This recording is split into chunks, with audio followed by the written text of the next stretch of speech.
Hello বন্ধুরা, কেমন আছো তোমরা? আমি রুদ্র।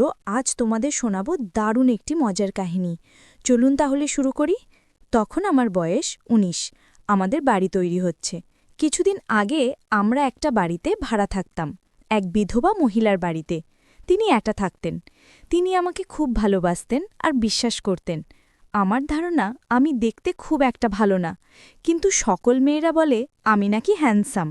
জানি না তারা কি দেখে আমার ভিতর। আমি বাড়ি মালিককে কাকিমা ডাকতাম। একদিন আমাকে ডেকে কাকিমা আমাকে বলল, রুদ্র, আমার এক বোন থাকে মুর্শিদাবাদে। অনেকদিন তার কাছে যাইনি, আমাকে একটু নিয়ে যাবে বাবা? আমি বললাম, অবশ্যই কাকিমা, যেই কথা সেই কাজ। রওনা হলাম তাকে নিয়ে মুর্শিদাবাদের উদ্দেশ্যে। ট্রেন থেকে নেমে থামলাম লালবাগে, মাসিমার বোনের বাড়ি। মাসিমার বোনও বিধবা। তার ২ মেয়ে আছে। কেয়ার বয়স ২০ বছর আর জুথি ১৮ বছরের। মাসিমাকে পেয়ে সবাই খুব খুশি। তার বোন তো বকবক করেই চলেছে। কেয়ার জুথিও কথা বলছে, কিন্তু আর চোখে আমাকে দেখছে। মাসিমা আলাপ করিয়ে দিল, এর নাম কিংসুক, ডাকনাম নাম তমাল। শুনতে পেলাম জুথি বলছে, তমাল না মাল। কেয়া কথাটা শুনে মুচকি হেসে জুথিকে বলল, চেঙ্গিস খান। মুখে বলল, হাই তমালদা, ভিতরে আসুন। এইভাবে প্রথম আলাপ শেষ হলো। দুপুরে খাওয়া দাওয়া শেষ হলো। বাড়িটা দোতলা। মাসিমার আর্থারাইটিস, তাই নিচে থাকেন ২ মেয়ে, ওপরে ২ ঘরে থাকে। আমাকে কেয়া তার ঘরটা ছেড়ে দিয়ে জুথির রুম শেয়ার করল। মেয়েদের ঘরে একটা মেয়ে গন্ধও থাকে। আমি রুমে ঢুকে সেটা টের পেলাম। কেমন জানি অনুভূতি হলো।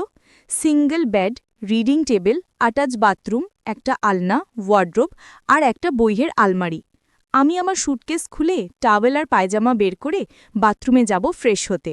দেরি হয়ে গেছে বলে আগেই লাঞ্চ করে নিয়েছি সবাই। এমন সময় কেয়া এসে বলল, আপনারা আসবেন, আগে জানতাম না তাই রুমটা ফাঁকা করতে পারিনি, একটু মানিয়ে নেবেন? বললাম, না না, আমার কোনো অসুবিধা হবে না। সন্ধেবেলা জুথি এসে বলল, চলুন তমালদা বেরিয়ে আসি। হাঁটতে হাঁটতে হাজারদুয়ারির দিকে গেলাম ২ বোনের সঙ্গে। কেয়া বাম পাশে আর জুথি আমার ডান দিকে হাঁটছে। একটু পরে একটা ফাঁকা জায়গা এলো। জায়গাটা অন্ধকার, আবছা আলো রয়েছে। অন্ধকারের সুযোগে জুথি আমার ডান হাতটা ধরল। আমার অস্বস্তি বোধ হওয়ায় ও টের পেলেও তবুও হাত ছাড়ল না। কেয়া বলল, তমালদার গার্লফ্রেন্ড কটা? বললাম, নেই। শুনে ২ বোনই হেসে উঠল। বলল, বিশ্বাস করি না। এই রকম কথা বলতে বলতে হেঁটে চলেছি। কিছুক্ষণ ঘুরে বাড়ি ফিরলাম। নিচে বসে সবাই চা খাচ্ছি। কেয়া বলল, আমি ফ্রেশ হয়ে আসি, বলে চলে গেল। আমরা গল্প করতে থাকলাম। কেয়া ফিরল প্রায় ১ ঘন্টা পর। হেসে বললাম, বাথরুমে ঘুমিয়ে পড়েছিলে নাকি? ও কিছু বলল না, শুধু হাসছে, কিন্তু ওর চোখমুখ কেমন জানি লাল হয়ে আছে, খুব ফ্রেশও লাগছে না।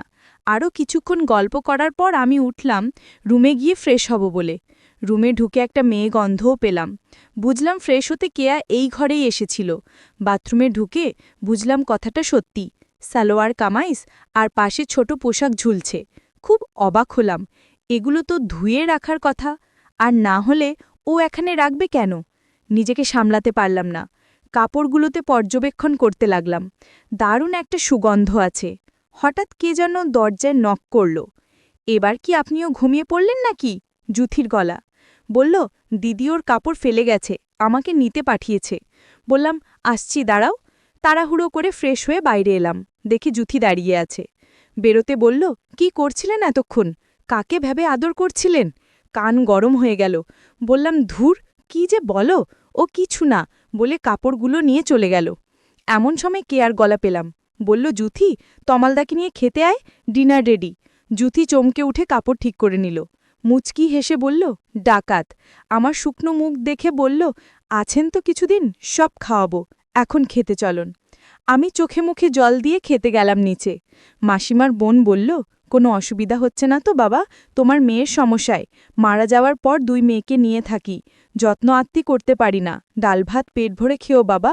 মুখে বললাম, না না মাসিমা, কি বলছেন এসব? আপনি এসব নিয়ে ভাববেন মা। খাবার পর হাত ধুচ্ছি, জুথি এলো হাত ধুতে। ফিসফিস করে বলল, ছাদে যান, আমি আসছি। আমি হাত ধুয়ে রুমে এসে সিগার নিয়ে ছাদে এসে ধরলাম। মিনিট ১৫ পর জুথি এলো। জুথি বলল, শুনুন, এখন হবে না, রাতে এসো, দরজা খোলা রাখবেন, আমি আসব। আমি বললাম, আচ্ছা। আর জুথি মুচকি হেসে চলে গেল। এরপর আমিও কিছুক্ষণ পর ছাদ থেকে নেমে রুমে গেলাম। এতক্ষণে রুমটা ভালো করে দেখার সুযোগ পেলাম। ঘুরে ঘুরে সব দেখলাম। হঠাৎ দেখি বইয়ের আলমারি তার একটা পাল্লা একটু খোলা। প্রথম যখন দেখেছিলাম তখন বন্ধ ছিল মনে আছে। কেউ এটা পরে খুলেছে। অনেক ম্যাগাজিন আছে। আর এক পাশে ছোট ছোট পঞ্জিকা সাইজের অনেক বই। একটা বই নিয়ে খুললাম, নিজের চোখকে বিশ্বাস করতে পারছি না। সবগুলো গল্পের বই। ওরা এগুলো পড়ে ভাবতেই অবাক হয়ে গেলাম। ভাগ্যকে আরেকবার ধন্যবাদ দিলাম। ট্যুরটা জমবে ভালোই। বন্ধুরা, তোমরা নিশ্চয়ই বুঝতে পেরেছ কেমন বই। আমি ওপরের একটা গল্পের বই নিয়ে পড়তে শুরু করলাম। গল্প পড়তে পড়তে কিছু কাজও সেরে নিলাম। তারপর জুথির জন্য অপেক্ষা করতে লাগলাম। দরজা হালকা খোলা ছিল আর লাইট অফ করে চুপ অপেক্ষা করছিলাম। কখন ঘুমিয়ে গেছি মনে নেই। হঠাৎ কিছু একটা হাওয়াতে ঘুম ভেঙে গেল। চোখ খুলে দেখি জুথি এসে কিছু করতে চাইছে। আমি একটু অস্বস্তিতে পড়ে গেলাম। বন্ধুরা, ইউটিউবের কড়া নিয়মের কারণে স্বপ্নে যা দেখেছি তা সরাসরি বলা যাচ্ছে না। তোমরা কমেন্টে দেয়া লিঙ্ক থেকে আমার ওয়েবসাইট ভিজিট করো। সেখানে একদম খোলামেলা গল্প দেয়া আছে। সারা রাত কাজ করে সকলে ঘুম ভাঙতে দেরি হলো। 9:30টায় জুথির ডাকে ঘুম ভাঙল। আয় তমালদা, উঠুন, আর কত ঘুমাবেন, দুপুর হয়ে গেল তো। উঠে বসলাম বিছানায়। দেখি জুথি চা আর বিস্কুট নিয়ে এসেছে। আমি ওর হাত থেকে চা নিলাম। সাইড টেবিলে রেখে বাথরুমে গেলাম মুখে চোখে জল দিতে। ফিরে এসে চায়ে চুমুক দিলাম। বললাম, থ্যাঙ্কস জুথি, চাটা খুব দরকার ছিল। জুথি বলল, আজ সারাদিন বাড়িতে কেউ থাকবে না, শুধু আপনি আর আমি। আপনি যা হুকুম করবেন সব করব। আমি চমকে উঠলাম, বাড়িতে কেউ থাকবে না মানে? জুথি বলল, দিদি কলেজ গেছে, ওখান থেকে বন্ধুর জন্মদিনে যাবে। ফিরতে ফিরতে রাত 10টা। মা আর মাসি একটু পরে বহরমপুর যাবে, ছোট মামার বাড়ি। 2 দিন পর ফিরবে। আপনাকেও নিয়ে যেতে চেয়েছিল। আমি বললাম, তমালদা থাক না ওখানে, ও কি করবে এখানে থাকলে? আমাদের পাহারাও দিতে পারবে, মুর্শিদাবাদটাও ঘুরে দেখতে পারবে, তোমরাও নিশ্চিন্তে কদিন ঘুরতে পারবে। তাই রাজি হলো। আমি বললাম, শিয়ালকে মুরগি পাহারায় রেখে যাচ্ছেন? জুথি আর আমি দুজনে হেসে উঠলাম। জুথি বলল, যান ফ্রেশ হয়ে নিন, ওরা এখনই বেরোবে, ড্রাইভার এসে গেছে। আমি ওকে বলে ফ্রেশ হতে গেলাম। 10:30 নাগাদ মাসিমারা রওনা হলো। আমাকে বলে গেল, তোমার ভরসায় রেখে গেলাম, ওদের সাবধানে থেকো। বললাম, চিন্তা করবেন না মাসিমা, নিশ্চিন্তে ঘুরে আসুন, আমি দুজনেরই খেয়াল রাখব। গাড়িটা চলে যেতেই জুথি দরজা বন্ধ করল। সাথে সাথেই কিছু ঘটনা ঘটল। ঘণ্টাখানিক পর দুপুর হয়ে গেছে। দুজনে স্নান করে দুপুরের খাবার খেয়ে নেব। সকাল থেকে লাঞ্চ পর্যন্ত 3 কিস্তিতে কাজ করেছি আমরা। এত কাজ করে দুজনে একটু ক্লান্ত হয়ে পড়েছিলাম। তাই লাঞ্চের পর কেয়ার ঘরে, মানে যে ঘরে আমার থাকার ব্যবস্থা হয়েছে, সেখানে দুজনে গল্প করছিলাম। কেয়া ফিরতে এখনো অনেক দেরি, কেবলমাত্র 4টে বাজে। কেয়া ফিরবে 10টা নাগাদ। বললাম, একটা কথা জিজ্ঞেস করব জুথি, রাগ করবে না তো? জুথি বলল, করো, রাগ করব না। আমি বললাম, কতজনের সাথে সময় কাটিয়েছ আমার আগে? জুথি বলল, এটা কি বলবেই হবে? আমি বললাম, না, তোমার ইচ্ছা হলে নাও বলতে পারো, তবে আমাকে বললে কোনো ক্ষতি নেই। একটু চুট করে থেকে জুথি বলল, তোমার আগে 4 জনের সাথে সময় কাটিয়েছি। প্রথম সময় কাটিয়েছি আমার প্রাইভেট টিউটরের সাথে, আমাদের বাড়িতে পড়াতে আসতো সে।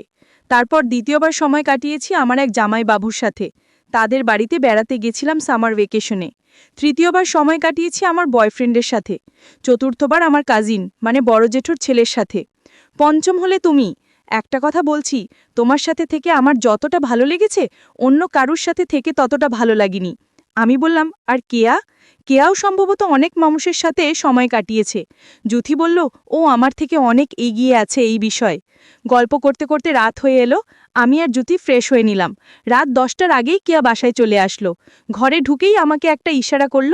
বুঝতে পারলাম কাজের জন্য ডাকছে। আমিও তড়িঘড়ি পরে চলে গেলাম কেয়ার রুমে। এদিকে জুথি নিজের রুমে রেস্ট করছে। বেচারির ওপর দিয়ে অনেক ধকল গেছে। আমি কেয়ার রুমে যেতেই দেখি একটা হালকা নাইটি পরে বসে আছে। অনেক অজানা কিছু দেখা যাচ্ছিল রুমের মধ্যে। ধীরে ধীরে রুমের হাওয়া বদলেতে থাকে। এখানে ঘুরতে এসে আমার ভাগ্য বদলে যায়। একদিনে এত কিছু হয়ে যাবে কোনোদিন ভাবিনি। 40 মিনিট পর কেয়ার মা আমাকে ফোন দিয়ে বলল, আমার 2 মেয়ে কি ভালো আছে বাবা? আমি বললাম, ওরা অনেক সুখে আছে মাসিমা, আপনারা চিন্তা করবেন না, অনেক যত্নে রেখেছি। আমার কথাগুলো কেয়া শুনছিল আর মুচকি হাসছিল। এইভাবে ততদিন সময় কাটতে লাগলো যতদিন না তারা বাড়িতে আসছে। বন্ধুরা, আজকের গল্পের পর্বটি এখানেই শেষ করছি। ধন্যবাদ।